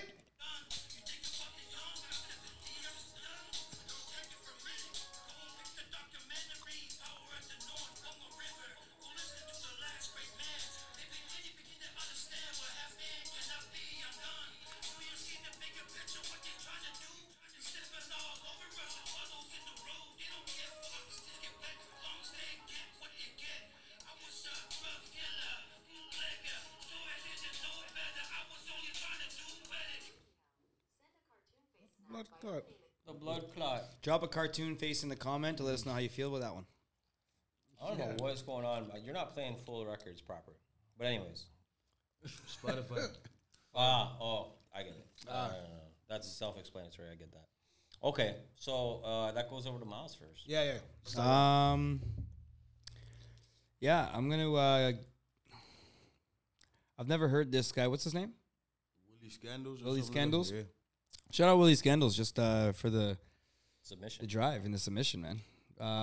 I'd give that one for me. I'd give that like a 2.6, a 2.7. No. We do 2.5. 2.5s. I can't go deep like that. This ain't Dave Portnoy. I thought you brought it up, but I was giving. Okay, fine. I'll give it a 2.5. For me, I'll give that a 2.5 because like again, it's not that beat isn't terrible. Right, I don't think that the lyrical content was terrible either. What I could make out of it. Again, I think that what could be improved is just like overall quality. that mix and that master, whoever is engineering or even him. Like I feel like the artist and the engineer work together, but that could be improved a bit. I hear that.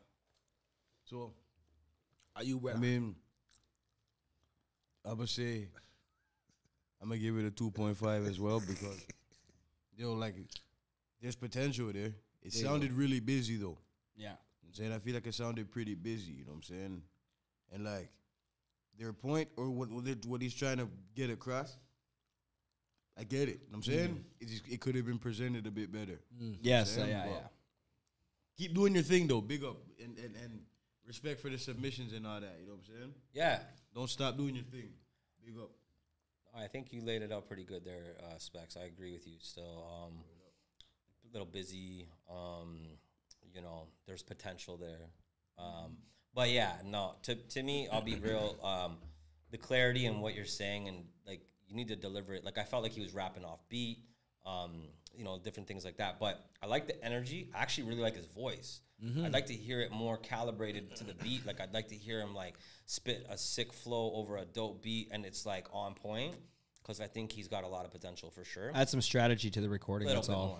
Yeah, someone's got to tell him. Someone's got to be like, you need some coaching in the booth. A little bit, right? An executive producer. And that comes down to working with your engineer, like you were saying. Yes, sir. But I'm going to give it a 2. All right. I'm going to give the rating, and then I'm going to tell you why. I'm going to give it a 2. And the reason was that I like 2 things about it. I liked his energy, right? And I like, you know, just the aggressiveness of the way he came on the track. But the 3 things I didn't like about it, which is going to actually lost those 3 points, were the quality, right? Busy, muffled, whatever you want to call it. The clarity of his voice is hard to hear, which means going on to the second thing, couldn't make out too much what he was saying. Yeah, that's what I was saying right? too. Yeah. And those things go basically all to the quality of production, right? Like, you want to make, regardless of people like what you're saying, you want to make them understand what you're saying. Yes. Only a few times I can remember, guys are getting past, and even if they're not understanding what they're saying, it sounds good. I got calls in Atlanta. How's it calls in the scanner? Yeah. What did he say? I don't know, but it sounded good. It sounded good, right? It sounded good. So, yeah, I'll give you a 2. But at the same time, don't stop doing your thing because, like, the stuff we're talking about, the stuff I believe everybody's, like, have the critique about, is stuff that can be improved, stuff that can be fixed, stuff that can be worked on, right? It's just maybe a little more seasoned engineer, right? Giving you have a little more experience, a little more advice. Yep. Recording you a little bit better. And stay ambitious. Keep killing it. Keep submitting. That's it. So we're going to keep it moving here. We're going to keep it moving. So this is a submission from, you know, a friend of the show. I like to say that. Friend of the show, yeah. But B1 the Architect. Oh, yes. Yeah, my boy from Shout high out school. B1. Shout out B1. I've known B since grade 10. B1 Shout out B1 Brent Blayon. B1 the Architect and Conan Doyle. This is on a Blade Runners YouTube account. I'm not exactly familiar with Blade Runners, but I don't know if that's like the group name. Yeah, that's their brand. This is group. Brand. Yeah. The group or the brand? It's the group. So Conan Doyle is part of Blade Runners. I would assume so. Maybe he's just featuring on Blade Runners, but Blade Runners is Brent's like his thing. Yeah. Got you. So shout out Blade Runners. Make sure you guys go check it out. It's Blade Runners with a Z at the end. Go subscribe to them on YouTube. Here's a record right now. B1 the Architect and Conan Doyle XXX. B1. B1. Are you thinking what I'm thinking, B1? It's a pleasure. So maybe these songs are getting just because we're hearing them on phones.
B1 the Architect. Conan Doyle. Conan Doyle. We didn't get to hear Conan's verse, but that's a XXX. Triple X. Triple X. But yeah.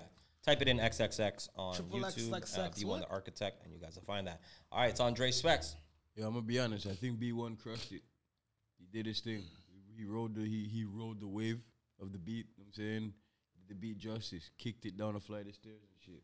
I feel like I don't really need to say much more than what I just said. I'm giving it a 4.5. Take it and go fuck off. Fucking super aggressive, but I like it. Yeah, no. Big up B1 though. It's my dogs.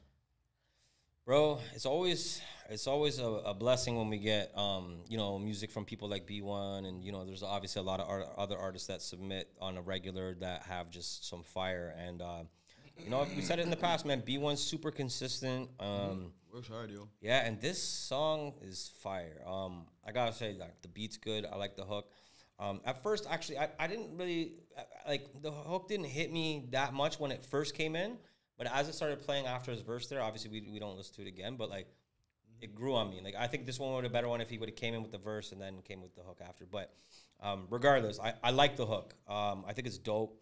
And his verse was incredible. Like wordplay, lyrics, his flow, his cadence, his voice. Like B1 checks a lot of the boxes, you know what I mean? And I'm with you, Specz. I don't know what it is. It doesn't quite get the 5, but I'm with you on the 4.5. I'm gonna hit it with the 4.5 for sure. I mean, arguably it's a 5. Like it's an album record that like I could listen to that again and again. Facts. Like I want to know all the bars and shit. Yeah, yeah. It's like something you could play in any situation really. Like whether you're cruising or whether you're a gym listener or wherever it is that you like to listen to your music. Definitely a good ass record. Good job, B1. Listen, man, B1 does it on a level. Always. The consistency is always there. He's always fire. He's always, as a shout out to the guy who was before, who was the artist we had just before that? Oh. Whatever his name was, Willie Scandals. Willie Scandals. Yeah. Like, see, this is the way you can still spit aggressively and still be heard. I don't know if it's your engineer, but if you have an engineer that you're not feeling, holler at B1. Anyways, shit was a 5, man. And the only reason I give it a 5 because I look at it like this. B1 killed it so much. I wasn't like the favorite of the hook. It wasn't the favorite hook, but his hook still fit. Mm-hmm. And the verse was just slapping, right? And the way I look at it is like, Conan Doyle can only make it worse. Like, yeah, as long as you keep on the same level, bro. That's like... True. I never thought of that. But also, just to back up your 5, and I just realized this now, is that it was also produced by B1. And Alja, but it was also produced by B1, so that's huge. He probably engineered the shit and fucking mixed it and everything. I guarantee he did. Yeah, so that kind of...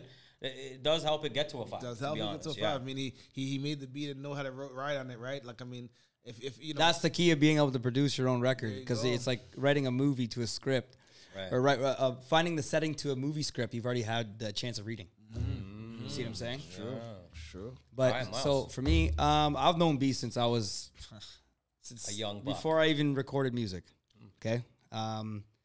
Now, with that being said, I'm going to make every single buddy watching right now go and want to search up B1 the Architect. I'm giving this a 4. I've heard some fire from B, so this is like mediocre to me. I can relate. I think that's why I gave it the 4.5. I think that's why we gave it the 4.5. Because we know B1's got more in the fire. I've heard something so like breathtaking from that guy. Right. So, and I mean, like, just it's not the diversity. It's just a completely different style you've never heard before. It's just versatile. Yeah, I it's different. Freaking love it. I love this guy. He's amazing with what he does, the engineering, the producing. But I've heard better than that. Right. You know what I mean? So it's still dope. Yeah. I'm getting a 4. You're being tough on him because you know him too. Give me a kiss. Yeah.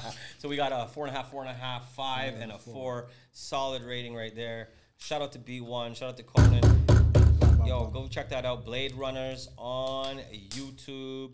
Go check that shit out. And we got one more. We'll do one more submission, and then we'll sign out. We appreciate everybody that's been tuning in so far. I got a few different options to choose from. I'm just gonna click on one. Let's go with this guy up here. Bushy had this one in. This is from 4 months ago. This is Chromatics, Not a Love Song. Chromatics.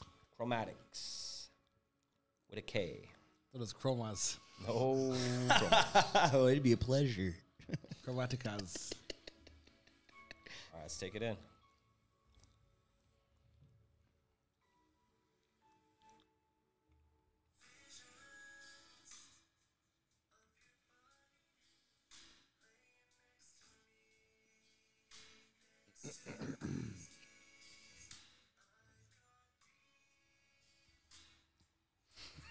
my submission. This is like super No, singy. no, Run it. no. No, I'll run it. I don't care. Switch it. No, you played it already. How you gonna do that to the man? You gotta see that. I can cut it out.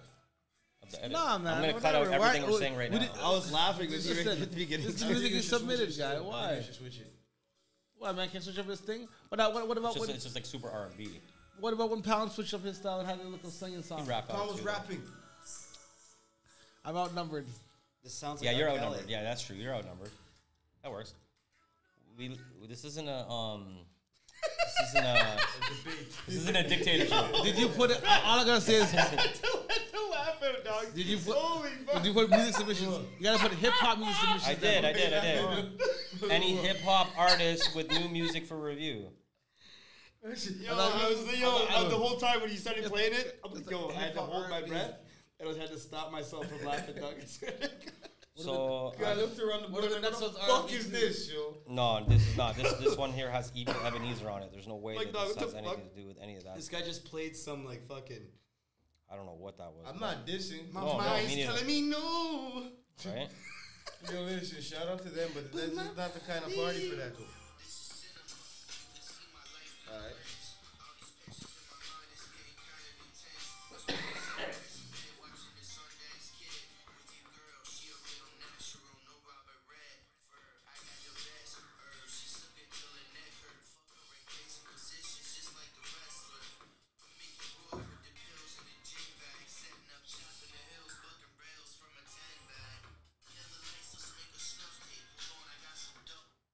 Duct tape. So this happened to you too. I know what's going on here. Spotify. Yeah, it's weird because I have Who is that? Spotify, so I don't understand.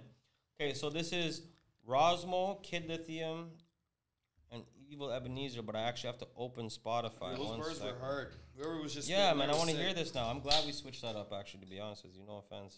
I know you were feeling the other guy. I know that he was upset. I don't know. I get it. Buddy, I'm a singing guy, but I didn't want to listen to it. Man, you guys wanna? You asked man for music. You could.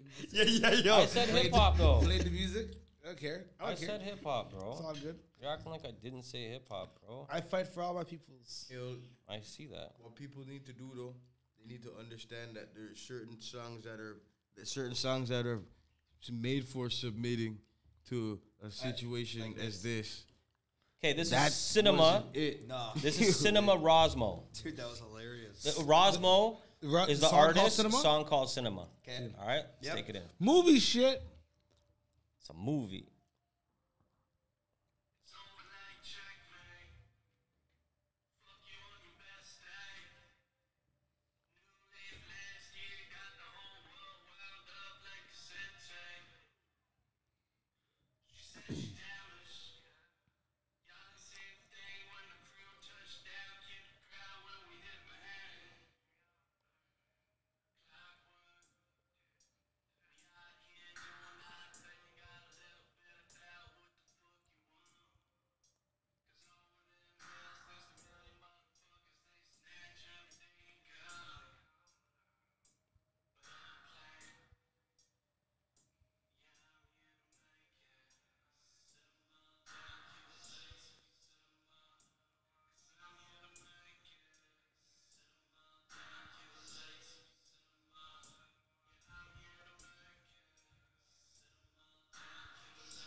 That's what I'm saying. No, you playing the whole song? Is it?